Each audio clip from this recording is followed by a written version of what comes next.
दुनिया हमेशा हमेशा के लिए नहीं है। जिस तरह इस दुनिया की इब्तिदा हुई, एक ना एक दिन जरूर भी जरूर इस दुनिया की फना होगी, इस दुनिया को फना होना पड़ेगा।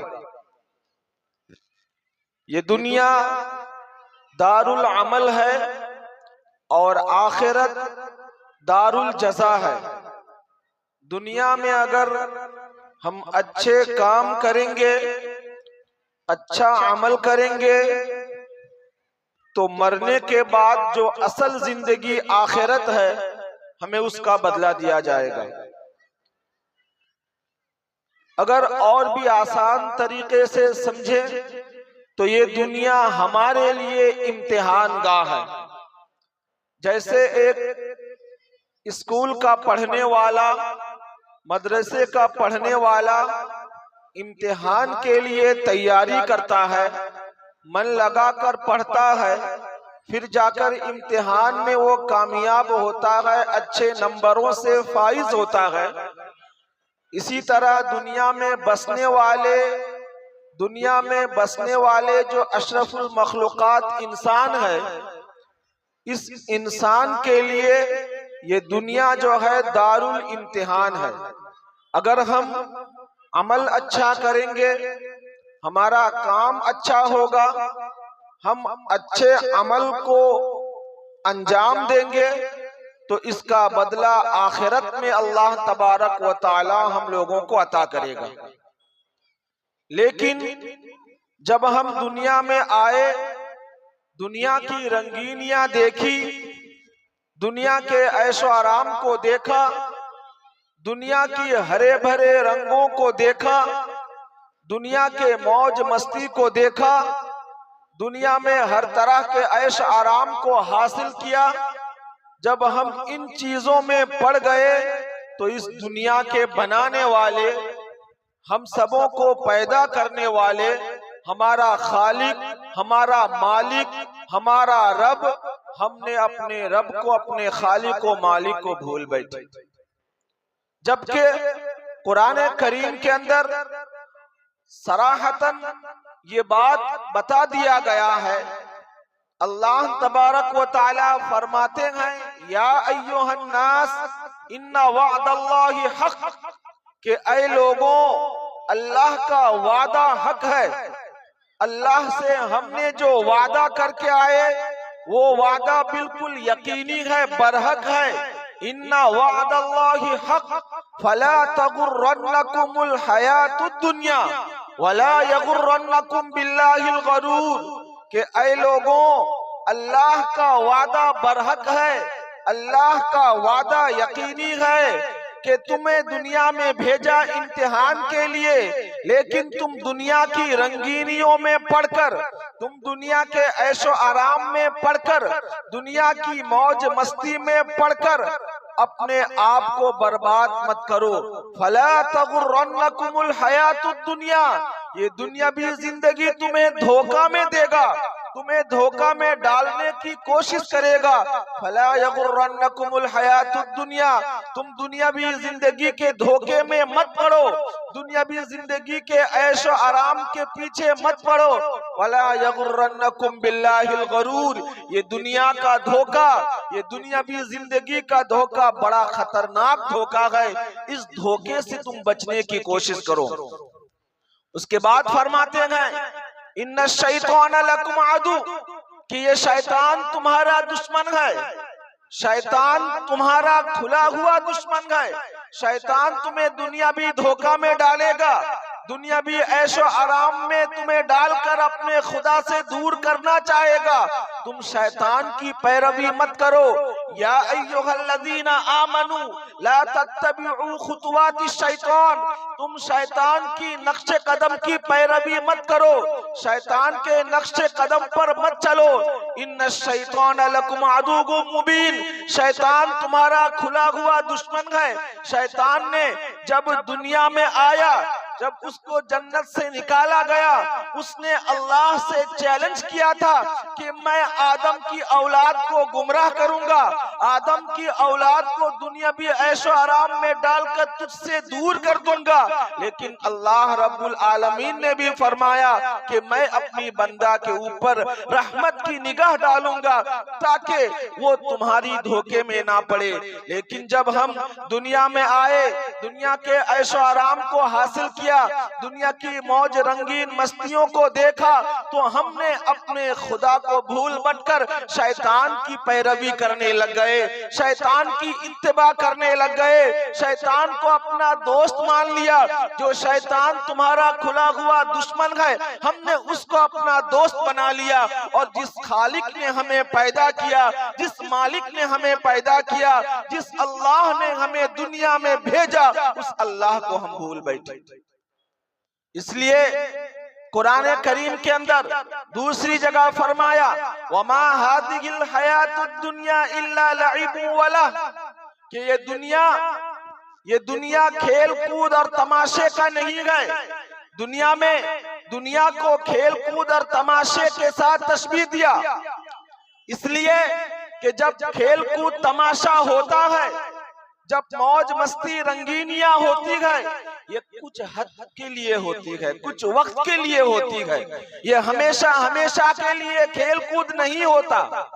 तो दुनियावी जिंदगी को खेल कूद तमाशे के साथ इसलिए तशबीह दिया गया कि दुनियावी जिंदगी को खेल कूद और तमाशे में तुम जाया मत करो।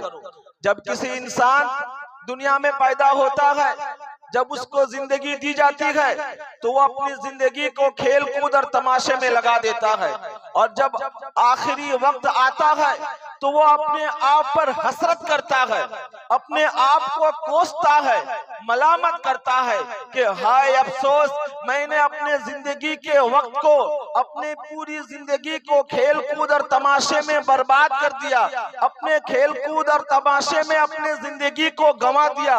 काश मैं इबादत कर लेता, काश मैं बंदगी कर लेता, काश मैं अल्लाह के हुक्मों की फरमा बरदारी कर लेता, तो मेरा आखिरत संवार जाता, मेरा आखिरत उम्दा हो जाता, मेरी आखिरत संवर जाती, मैं अच्छे लोगों की फहरिस्त में शुमार हो जाता। लेकिन उस वक्त आपका हसरत करना, उस वक्त आपका ये दिल में सोचना, उस वक्त कोई काम नहीं आएगा। इसलिए हयात है तो इस वक्त सोचे कि हमें दुनिया में किस काम के लिए भेजा गया था, दुनिया में किस मकसद से हम आए थे, और हम क्या करके लेके जा रहे हैं। हजरत नूह अलैहिस्सलाम को अल्लाह तबारक व तआला ने 1000 साल की जिंदगी दी, 1000 साल दुनिया में जिंदा रहे। जब उनका इंतकाल हो गया, अल्लाह रब्बुल आलमीन ने अपने रसूल से पूछा, अपने हबीब, अपने नबी से पूछा कि ऐ नूह, मैंने तुम्हें 1000 साल जिंदगी अता किया था, मैंने तुम्हें 1000 साल दुनिया में भेजा था, दुनिया तुम्हें कैसी लगी? तो हजरत नूह अलैहिस्सलाम फरमाने लगे कि मुझे ऐसा लगता है कि दुनिया में एक घर है जिसके 2 दरवाजे हैं, एक दरवाजे से मैं एंटर हुआ, दाखिल हुआ, और दूसरे दरवाजे से निकल गया। 1000 साल जिंदगी गुजारने के बाद भी हजरत नूह अलैहिस्सलाम फरमा रहे हैं कि एक दरवाजे से मैं दाखिल हुआ और दूसरे दरवाजे से निकल गया। इतने बड़े जलीलुल कदर पैगंबर, उसके बावजूद भी उनको दुनियावी जिंदगी कुछ वक्त की महसूस होने लगी।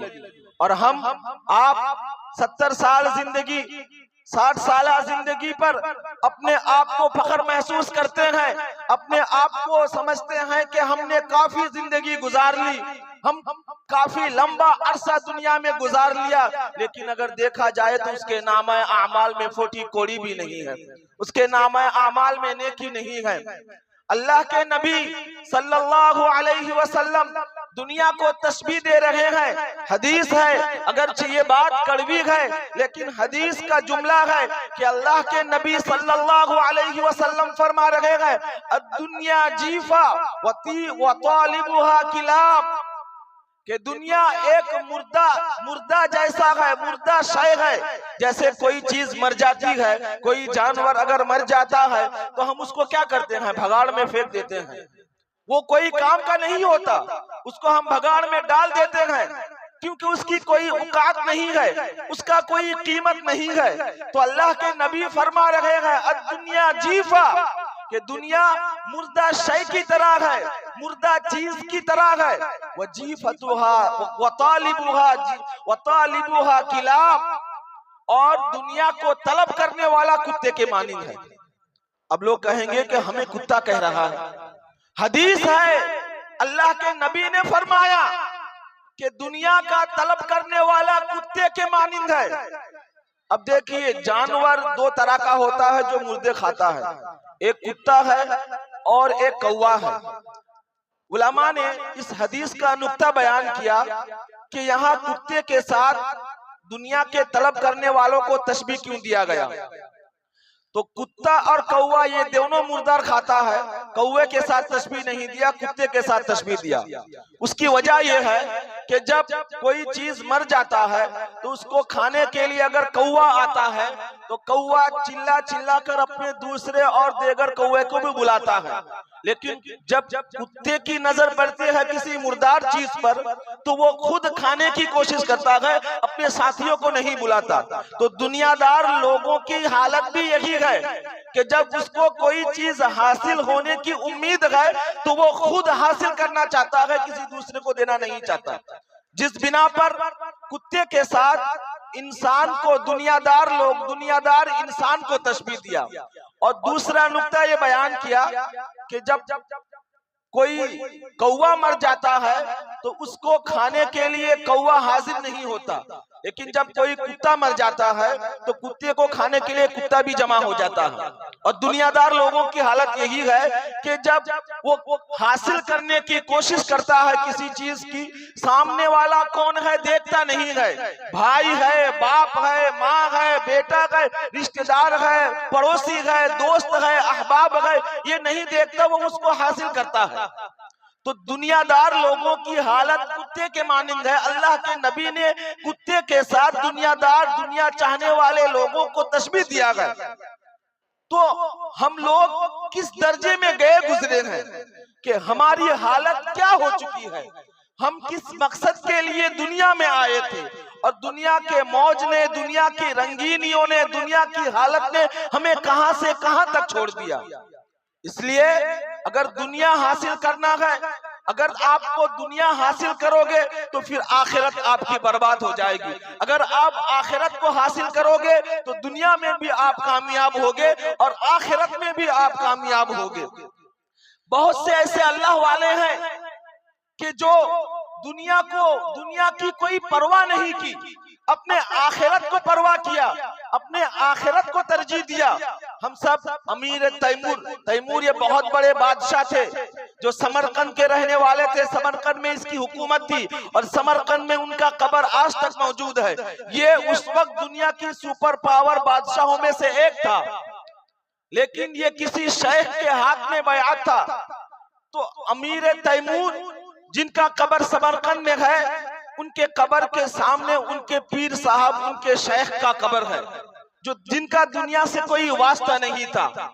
और अमीर तैमूर ने कहा था कि अगर मैं मर जाऊं तो मेरी कब्र मेरे शेख के कदमों में रखना।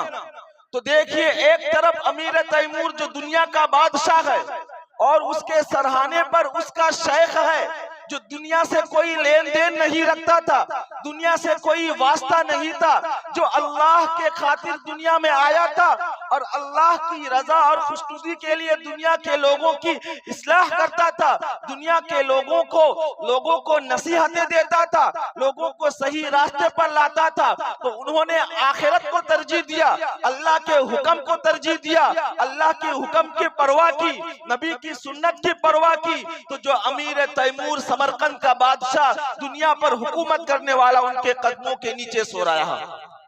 हम भी अगर दुनिया को तलब करेंगे, हम भी अगर दुनिया को हासिल करेंगे तो हमारी कोई औकात नहीं होगी। अगर हम अल्लाह के खातिर दुनिया को हासिल करेंगे, अल्लाह के खातिर दुनिया में रहेंगे, अल्लाह की बंदगी की, बंदों की इस्लाह के लिए दुनिया में जिएंगे तो दुनिया और आखिरत दोनों हमारा कामयाब होगा।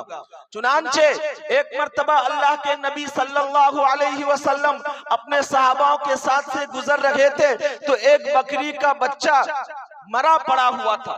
अल्लाह के नबी सल्लल्लाहु अलैहि वसल्लम ने अपने सहाबाओं से पूछा कि तुम में से कोई शख्स है जो इस बकरी के बच्चे को 1 दिरहम में खरीदेगा? तो सहाबाओं ने कहा कि या रसूल अल्लाह, ये बकरी का मरा हुआ बच्चा, इसकी कोई कीमत नहीं, ये तो मर गया है, गल सड़ गया है, इसको हम क्यों लेंगे? तो अल्लाह के नबी सल्लल्लाहु अलैहि वसल्लम ने फरमाया, क्या है मेरे सहाबा, दुनिया की हैसियत इस मरे हुए बकरी के बच्चे से भी अबतर है, कमतर है, और तुम इस दुनिया के कमाने के चक्कर में अपने आप को लगाओगे तो तुम्हारी हैसियत भी इस मरे हुए बकरी के बच्चे से कमतर हो जाएगा। इसलिए मेरे बुजुर्गों, मेरे दोस्तों, मेरे नौजवान भाइयों, हम अल्लाह के खातिर जिए, दुनिया कमाने के चक्कर में ना आए। दुनिया तो यूं ही गुजर जाएगी। दुनिया अल्लाह रब्बुल आलमीन ने फरमाया है कि दुनिया कमाने के चक्कर में मत पड़ो, दुनिया तुम्हारे खुद ब खुद आ जाएगी। दुनिया कमाने के लिए मेहनत करने की जरूरत नहीं है। तुम्हारी तकदीर में जो अल्लाह रब्बुल आलमीन तय कर दिया है, जो लिख दिया है, वो तुम्हें जरूर भी जरूर हासिल होकर रहेगी, वो जरूर भी जरूर तुम्हें मिलकर रहेगी। लेकिन तुम आखिरत कमाने के चक्कर में रहो, आखिरत के बारे में मेहनत करो, आखिरत के लिए अपने आप को मेहनत में लगाओ, आखिरत हासिल करने के बारे में सोचो, तो दुनिया और आखिरत में दोनों मिलेगी। अगर हम आखिरत कमाने के चक्कर में लगेंगे तो दुनिया में भी हमें अल्लाह वालों के फहरिस्त में शुमार किया जाएगा, मरने के बाद भी आखिरत में हमें उम्दा से उम्दा अल्लाह रब्बुल आलमीन जिंदगी अता करेगा। और अगर हम दुनिया कमाने के चक्कर में पड़े, मौज मस्ती में पड़े, क्लब फंक्शन के काम में पड़े, तो हमारी जिंदगी मरे हुए बकरी के बच्चे से भी कमतर हो जाएगी। अफसोस की बात यह है कि हमारे इलाके में, हमारे मुआशरे में आजकल लोग दुनिया को दिखाने के लिए एक दूसरे के साथ कंपटीशन कर रहे हैं। कोई क्लब वाला खेल का प्रोग्राम कर रहा है, वहां अगर वो 2.5 लाख का इनाम रखा है तो उसके मुकाबले में दूसरे गांव के बच्चे वहां भी बड़ा से बड़ा इनाम रखा जा रहा है। कहीं अगर 1 दिन का फंक्शन हो रहा है तो दूसरे क्लब वाला 3 दिन का फंक्शन कर रहा है। ये खेल तमाशा, ये तो दुनिया भी जिंदगी है। वमा हादिहिल हयातुद दुनिया इल्ला लइबुन वला, कि तुम दुनिया को खेल तमाशा बना रहे हो, दुनिया को खेल तमाशा गा समझ रहे हो, जबकि अल्लाह के नबी सल्लल्लाहु अलैहि वसल्लम ने फरमाया, कुनू अबनाइल आखिरा वला तकुनू अबनाइद दुनिया, तुम आखिरत को अपनाओ, आखिरत के बारे में फिक्र करो, आखिरत को हासिल करने के बारे में सोचो, आखिरत का बेटा बनो। वला तकुनू अबनाई दुनिया, तुम दुनिया का बेटा मत बनो, दुनिया कमाने के चक्कर में मत पड़ो, दुनिया हासिल करने के चक्कर में मत पड़ो। मैंने शुरू में बताया कि दुनिया यूं ही गुजर जाएगी। दुनिया के ऐसे कई लोग हैं, दुनिया में अगर आप दुनिया के चक्कर लगाओगे, मुआशरा का चक्कर लगाओगे, तो बहुत से ऐसे लोग मिल जाएंगे जो फुटपाथ पर अपनी जिंदगी गुजार रहा है, जो दरख्त के साये में अपना घर बसा रहा है, दुकानों में अपनी जिंदगी गुजार रहा है।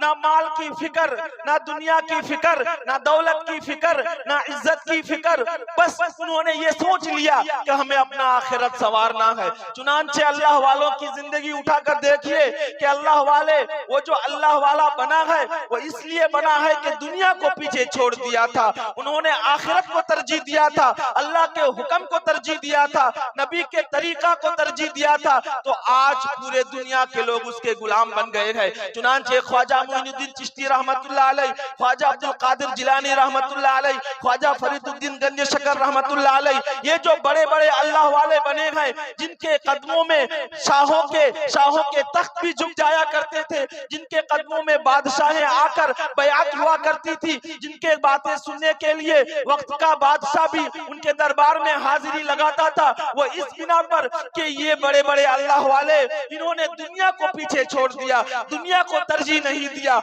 आखिरत को तरजीह दिया, अल्लाह के हुक्म को तरजीह दिया, अल्लाह के नबी के तरीके को तरजीह दिया, जिस बिना पर वक्त का बादशाह भी उनके दरबार में हाजिरी लगाता है, वक्त का दरबार भी, वक्त का बादशाह भी, शाहों के तख्त भी उनके दरबार में आकर झुक जाया करता था। यही हालत है कि हम लोग आज बहुत से ऐसे लोगों का सवाल है कि आज हर तरफ मुसलमानों पर जुल्म ढाए जा रहे हैं। हमारे शायर ने भी कहा है कि मुसलमानों को निशाना बनाया जा रहा है, मुसलमानों को डर की, खौफ की जिंदगी गुजारनी पड़ रही है। मुसलमान खौफ की जिंदगी इसलिए गुजार रही है कि मुसलमानों ने दुनिया कमाने के चक्कर में अपने आप को लगा दिया, दुनिया कमाने के चक्कर में अपने आप को खफा दिया। अगर मुसलमान अल्लाह को मानता, अल्लाह के हुक्मों की परवाह करता, नबी के सुन्नत को तरजीह देता, अल्लाह के हुक्मों के पाबंदी करता, तो मुसलमान भी दूसरों के निशाने पर नहीं आता। मुसलमान तो हम वही हैं जो खालिद बिन वलीद के रूहानी नस्ल के हैं, जो अबू बकर, उमर फारूक, उस्मान गनी, अबू तालिब, हजरत अली इब्न अबी तालिब, इन सब के हम रूहानी फैज़ पाने वाले मुसलमान हैं। हम कलमा गो मुसलमान हैं, हम अल्लाह को मानने वाले मुसलमान हैं। उनके भी, वो लोग भी दुनिया में जिंदगी गुजार कर गए, उन्होंने भी दुनिया में रहकर दिखाया कि बड़े बड़े बादशाह जालिम उनको देखकर, उनकी बात सुनकर थर थर कर कांपते थे, इसलिए कि उनके अंदर ईमानी जज्बात थी, उनके अंदर दुनिया को छोड़कर आखिरत को तरजीह देने का मादा था। उन्होंने अल्लाह की जात को कामिल तरीके से, यकीन के साथ, अज़्म मुसम्मम के साथ दिल में बसाया था, जिस बिना पर उनको देखकर ज़माने का जालिम बादशाह भी थर थर कांपता था। लेकिन हमारे दिल में अल्लाह का खौफ नहीं, रसूल की मोहब्बत नहीं, कुरान के हुक्मों की पाबंदी नहीं, कुरान की इताअत नहीं, रसूल की इताअत नहीं, नबी का तरीका नहीं, नबी का सुन्नत नहीं, जिस बिना पर आज हम लोगों को निशाना बनाया जा रहा है, हम लोगों को बंदूक की नोक पर नचाया जा रहा है, हम लोगों को फुटबॉल की तरह खेला जा रहा है। अगर हम भी ईमानी जज्बा हमारे अंदर होता, हमारे अंदर ईमानी पावर होता, हमारे अंदर कामिल यकीन होता, कामिल भरोसा अल्लाह की जात के ऊपर होता, तो दुनिया की किसी ताकत की ये हिम्मत नहीं होती कि वो मुसलमानों को आंख दिखाए,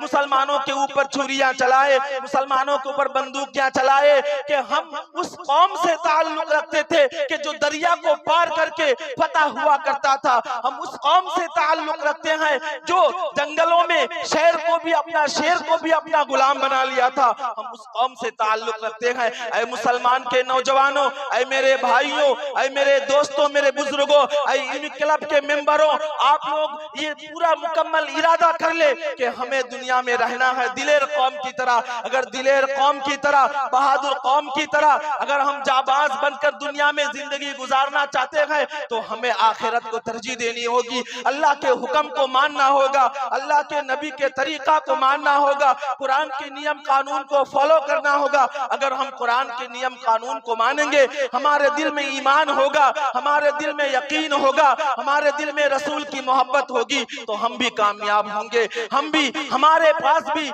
शाहों के तख्त आकर झुकेंगे। इसलिए मेरे दोस्तों, मेरे बुजुर्गों, अल्लाह के नबी सल्लल्लाहु अलैहि वसल्लम ने फरमाया, अद्दुनिया सिजनुल मुमिन व जन्नतुल काफिर, के दुनिया तो मोमिन के लिए कैद खाना है और काफिरों के लिए जन्नत है। ये दुनिया जन्नत है काफिरों के लिए और ये दुनिया मोमिन के लिए कैद खाना है। जिस तरह कैद खाना में एक मोमिन कैद के नियम कानून के मुताबिक जिंदगी गुजारता है, कैद में रहता हुआ एक मुजरिम जिस तरह जेलर के नियम कानून को, बात को मानता है, उसी तरह मोमिन भी अगर दुनिया में अल्लाह के नियम कानून को मानेगा, नियम कानून को फॉलो करेगा, तो ये दुनिया मोमिन के लिए कैद खाना है और आखिरत में इसका बदला मोमिन को दिया जाएगा। लेकिन हम दुनिया में आए, दुनिया के ऐशो आराम को देखा, दुनिया की रंगीनियां देखी, दुनिया के हरे भरे चीज को देखा, तो हम लोगों ने ये सोच लिया कि ये दुनिया ही असल है। हालांकि ये दुनिया असल नहीं है, ये दुनिया फना होने वाली है, ये दुनिया खत्म होने वाली है। आप जितना पैसा कमा लो, जितना दौलत कमा लो, एक ना एक दिन ये पैसा, ये दौलत, ये इज्जत, ये शोहरत, ये कुर्सी आपको छोड़कर जानी पड़ेगी। आपको मिट्टी में दफन होना पड़ेगा, आपको नहला धुला कर मिट्टी में रख दिया जाएगा। उस वक्त आपके हाथ कुछ नहीं आएगा। अगर आपने आखिरत को तरजीह नहीं दिया, आखिरत की फिक्र नहीं की, आखिरत में अपने आप को आखिरत के लिए नहीं खपाया, अपने आप को आखिरत कमाने के चक्कर में नहीं लगाया, तो आखिरत में आपके हाथ फूटी कोड़ी भी नहीं आएगी। इसलिए मेरे बुजुर्गों, मेरे दोस्तों, हम गुनाहों को छोड़े, दुनिया कमाने के चक्कर में मत पड़े। ये क्लब का खेल, ये क्लब का फंक्शन, ये क्लब का जो रंगीनियां, ये सब कुछ नहीं है। ये सब तो बस दिखावा है, तकब्बुर है, घमंडी है। घमंड करेंगे कि ये कंपटीशन हो रहा है कि एक क्लब वाला इतना प्रोग्राम किया, 3 दिन का प्रोग्राम किया, तो हम 4 दिन का प्रोग्राम करेंगे। एक क्लब वाला 5 दिन का प्रोग्राम किया, तो हम 6 दिन का प्रोग्राम करेंगे। ये एक दूसरे के साथ कंपटीशन हो रहा है, वो भी किसमें? बुराई कमाने के लिए। जबकि अल्लाह के नबी सल्लल्लाहु अलैहि वसल्लम ने फरमाया कि अद्दुनिया रासु कुल्ली खतिया, कि दुनिया जो है ये हर गुनाह का जड़ है। इसलिए दुनिया कमाने के चक्कर में मत पड़ो, दुनिया हासिल करने के चक्कर में मत पड़ो। दुनिया तो खत्म हो जाएगी। इसलिए मेरे बुजुर्गों, मेरे दोस्तों, मेरे अहबाबों, मैं आप लोगों से हाथ जोड़कर निवेदन करता हूं कि आप दुनियादारी के चक्कर को छोड़िए, कब्र की आखिरत की फिक्र कीजिए। अल्लाह रब्बुल आलमीन से दुआ है कि अल्लाह तबारक व तआला हम सबों को दुनिया के मुकाबले में आखिरत को तरजीह देने की तौफीक इनायत फरमाए। व आखिरु दावाना अनिल हम्दुलिल्लाहि रब्बिल आलमीन।